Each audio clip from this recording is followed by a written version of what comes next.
Olá, boa tarde, tudo bem? Graça e paz. Vamos conversar um pouquinho sobre o estudo bíblico com o título de A Oração, ok?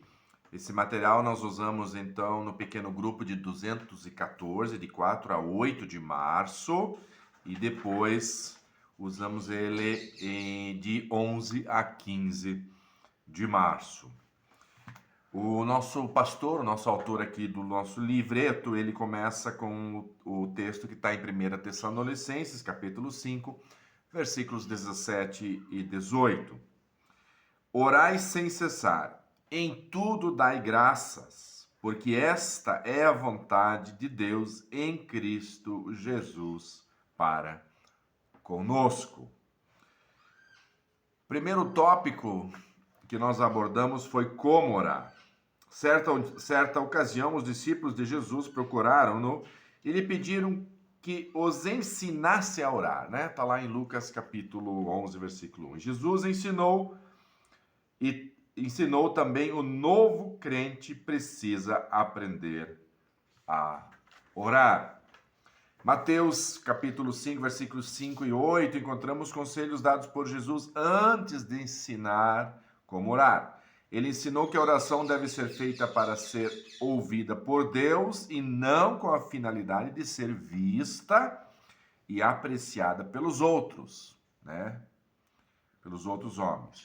Não é uma exibição pública ou pessoal, é a busca de Deus por uma alma ansiosa, né? Daquele hipócrita que orava em voz alta, batendo com a mão no peito. Não é isso. Não é esse tipo de oração para nos exaltarmos, para mostrarmos para as pessoas que temos palavras bonitas. Esse tipo de oração não é a oração ideal, tá? Outro ponto são os elementos da oração, né? Jesus ensinou a oração modelo, que é o Pai Nosso, que contém os elementos principais de uma oração. Tá lá em Mateus capítulo 6, versículos 9 a 15. Ela pode ser usada desde que não seja uma mera repetição formal, ensinando-nos o que pedir. Você repetir a oração do Pai Nosso não tem nenhum pecado, mas também não é uma maneira de falar com Deus, tá? O Pai Nosso nos ensina como deve ser feita a nossa oração. Então, na nossa oração, devemos dirigirmos a Deus como Pai Nosso, pois todos nós, os salvos por Jesus, somos filhos de Deus. Expressamos o desejo de que o nome de Deus seja tido como santo e assim invocado. Pedimos que venha ao reino de Deus o domínio da sua vontade, já completo no céu, também aqui na terra. Após o reconhecermos a santidade de Deus e de expressarmos o desejo da vinda do seu reino, passamos a orar pelas nossas necessidades e nossos sustento.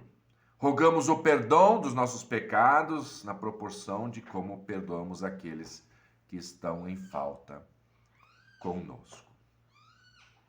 Eu aprendi numa das reuniões com pastores, eu tenho passado isso na igreja, já tenho falado várias vezes, de um pastor que ele falou o seguinte: eu não oro para Deus fazer a minha vontade, mas a minha oração é para entender a vontade de Deus para a minha vida, né? Eles contam uma história desse pastor, é um escritor de livros, eu não vou lembrar o nome dele agora, que ele estava orando pela sua esposa, né? Ele tinha o hábito de todo dia ir para a igreja, uma igreja pequenininha. Sua esposa estava doente, acho que provavelmente seja câncer, não me lembro, e ela acabou falecendo. E no dia em que ela faleceu, o pastor também manteve esse hábito de ir para a igreja orar. E uma pessoa que estava sentada numa varanda da casa falou assim para ele: escuta, a tua esposa morreu. A tua oração não adiantou nada. Por que que você vai orar de novo? Vai continuar orando hoje? E ele respondeu com o coração realmente quebrantado e muito humilde, dizendo assim: mas eu não oro só para que Deus faça a minha vontade. Eu oro para que eu possa entender a vontade de Deus para a minha vida. Então, aí a gente começa a orar diferente, né? E aí a gente tem um sentido melhor de aceitar quando acontecem coisas desagradáveis na nossa vida, quando temos problemas sérios, temos doenças, temos acidentes, temos morte. Então, nesse momento, em vez de nós condenarmos, acusarmos a Deus, se nós realmente estivermos em sintonia com Deus, nós vamos não vamos compreender por que tal coisa aconteceu, mas vamos aceitar que essa é a vontade de Deus para a nossa vida. Jesus nos estimula à oração, né? Pedir, buscar e bater a porta. Eis como Jesus caracteriza a persistência na oração em Mateus capítulo 7, dos versículos 7 a 11. Pedir para receber, buscar para achar e bater a porta para que ela seja aberta. Se nós que por natureza somos maus, damos aos nossos filhos coisas más, em lugar de coisas boas para os nossos filhos, quanto mais Deus há de dar coisas boas para nós. Orações não atendidas. Nem sempre recebemos o que desejamos. Teria falhado Jesus quando nos prometeu algo e não nos atendeu? Em Tiago, capítulo 4, versículos de 1 a 3, temos uma explicação. O apóstolo deixa claro que às vezes não obtemos o que desejamos porque não pedimos, outras vezes não somos atendidos porque pedimos mal, egoisticamente, apenas para nossa própria satisfação. Tais orações Deus não atende. Não que ele não responda, ele responde com um não, pois sabe que, se atendidas, não fariam bem a nós, ainda que no presente não pareça assim. É qual pai que não dá à criança pequena uma brasa, pois sabe que se queimaria? Mais tarde compreendemos que quando Deus não atende a oração, fez-nos um grande benefício.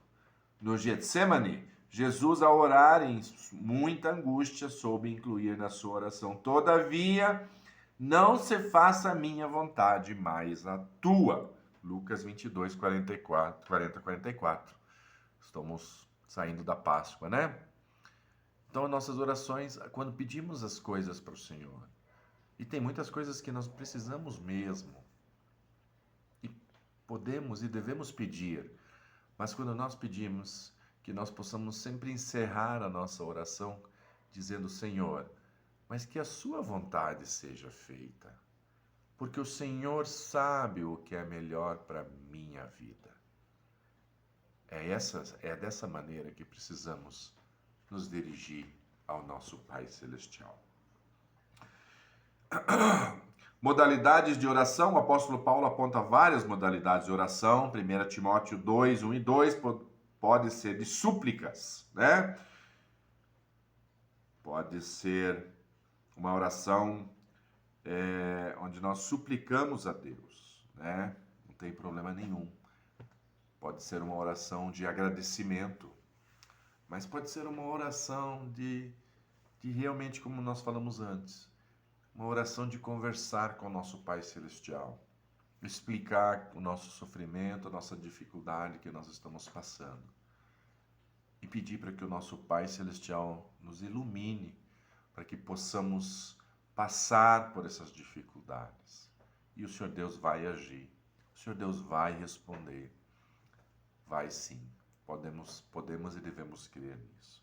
O poder da oração. Tiago capítulo 5, versículos 13 a 18, temos um exemplo do poder da oração, tirado das páginas do Antigo Testamento. No versículo 17 e 18, é mencionado o profeta Elias, que, sendo semelhante a nós, orou com fervor para que não chovesse. E por 3 anos e 6 meses não choveu sobre a terra, e a terra não produziu o seu fruto. Está lá em 1 Reis 17 e 18. A palavra de Deus afirma que a súplica de um justo pode muito na sua atuação. Somos animados a orar na aflição, a louvar na alegria, a orar pelos doentes. A unção com óleo não é meramente carismática, pois, de acordo com a parábola do bom samaritano, também era medicação naquela época. Conclusão: em 1 Tessalonicenses 5, 17 e 18, somos incentivados a orar sem cessar. Não é mais um ato isolado, é um estado de espírito em constante sintonia com Deus. Temos o pensamento que foi deixado no final dessa lição que diz: quem ora sinceramente conversa com Deus. Quando lemos a palavra de Deus, a Bíblia é o Senhor falando conosco. Quando nós oramos, somos nós falando com Deus. Deus abençoe a sua vida. Deus abençoe a vida de todos. Amém.